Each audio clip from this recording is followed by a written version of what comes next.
Welcome to EduRev. Hello and welcome to EduRev. My name is Harshmeet Singh. I have been teaching UPSC civil services aspirants over the past 5 years. More than 100 of my students have successfully secured great ranks in the IAS and various PCS examinations. In this chapter, I will be discussing with you the composition of the Lok Sabha, that is the lower house of the parliament. Now, the parliament chapter in itself is extremely significant, a very high scoring chapter. If you look at your book M. Lakshmikant, by far the most important chapter and the chapter with the most pages is the parliament. That is why we will take it pretty slow so that you can understand each and everything. In every individual video, I will be discussing with you some aspects of parliament so that we complete it as a whole and bring everything together. To start with today, I will be discussing with you the composition of the lower house of the parliament, that is the Lok Sabha. Now, the Lok Sabha that we have is an extremely important house. The Lok Sabha is the one that is a representative of the people of India. As you know, the Parliament of India consists of three parts.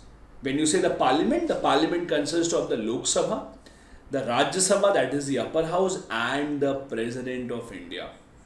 Now remember the fact that the President of India is not a member of Parliament, but he is or she is a part of the Parliament.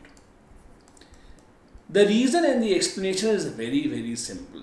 For any bill to be converted into a law, it has to be signed by the President of India. Without the President's signature, no bill of the Parliament can convert into a law. That is why President is an integral part of the Parliament of India. So these three are the components of the Parliament of India. Now the Lok Sabha, that is the house where people directly elect their representatives, is the lower house. We have taken the concept of Lok Sabha from the British Parliament.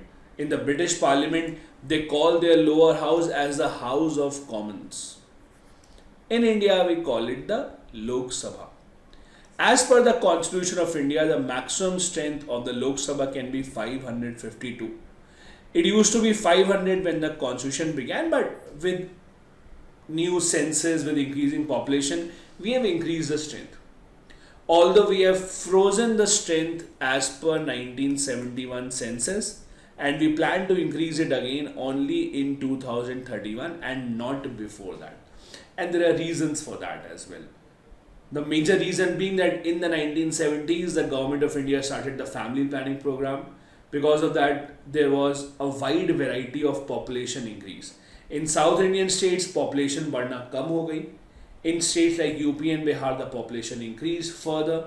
So what we did was, as per 1971 level, we have frozen the number of seats in the Lok Sabha. We have not increased it.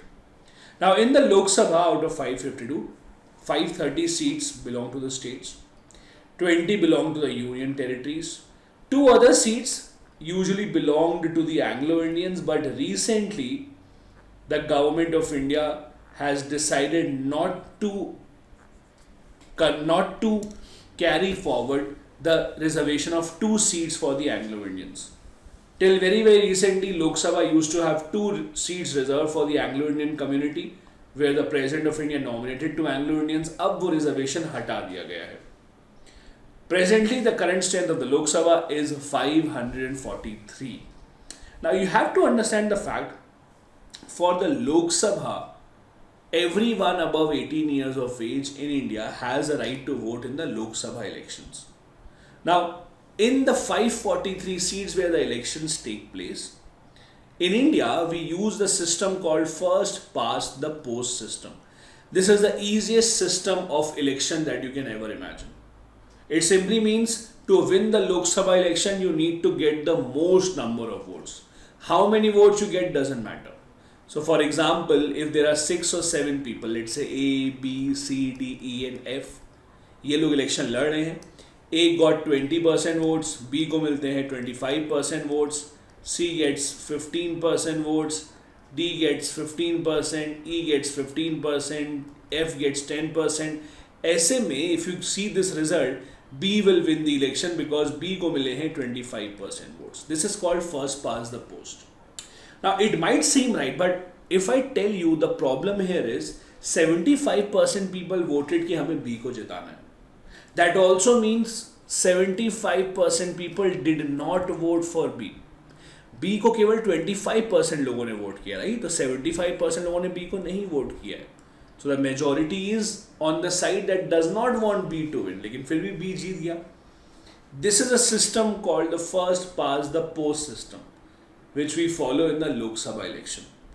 In elections for Rajya Sabha, for President's election, we don't follow this system. We follow this for Lok Sabha because it is the easiest system to understand. In the Lok Sabha, we have reservation of seats for SC and ST as per their population in India. So after every census, when the population numbers come in, जब census में पता चलता है कितने percentage population है India में SC और ST की, the number of seats change accordingly. Importantly, there is no reservation for OBC and there is no reservation for women as well. Although there has been a talk कि women reservation होना चाहिए 1/3, but अभी तक नहीं है. Some other facts: the Lok Sabha elections take place through the principle of universal adult franchise. It simply means above a certain age, that is 18, everyone has the right to vote. Not like earlier stages, for example, when British were here, very few people had the right to vote. You needed to have some property, you needed to pay taxes, you needed to have many qualifications fulfilled, only then you could vote. But अब ऐसा नहीं है. Earlier the voting age in India used to be 21, but by 61st Constitution Amendment 1988 it was reduced to 18. The Lok Sabha has a 5-year tenure. After 5 years, the Lok Sabha is dissolved automatically. There are re-elections that are held. And also the most important part of it, each state and union territory has representation in the Lok Sabha. Even the smallest of union territories, even the union territories with the smallest of populations has representation in the Lok Sabha. They are given at least one seat. That is not true with Rajya Sabha. In Rajya Sabha, some union territories do not have representation, like Andaman Nicobar, Lakshadweep, like Ladakh. They don't have representation in Rajya Sabha. But in the Lok Sabha, each and every union territory, each and every state of India has certain representation in the Lok Sabha. Do remember this part of information. Now, before I end this chapter, it is my duty to test if you have taken out something from it or not. So there is one practice question for you and I hope all of you will do it correctly. Which of the following groups has reservation in the Lok Sabha as of now? SC, ST and OBC only, SC and ST only, SC, ST women and OBC only, SC, ST and women only. Unless you have a short-term memory loss problem, I hope that all of you would be able to solve it. It is SC and ST only. There is scheduled caste and scheduled tribe reservation in Lok Sabha. How much reservation? Reservation in proportion to their population. So if they have 15% population, then they are given 15% reservation. If they have 10% population, then they are given 10% reservation. There is no OBC reservation in the Lok Sabha and there is no women reservation. Thank you so much for watching the video.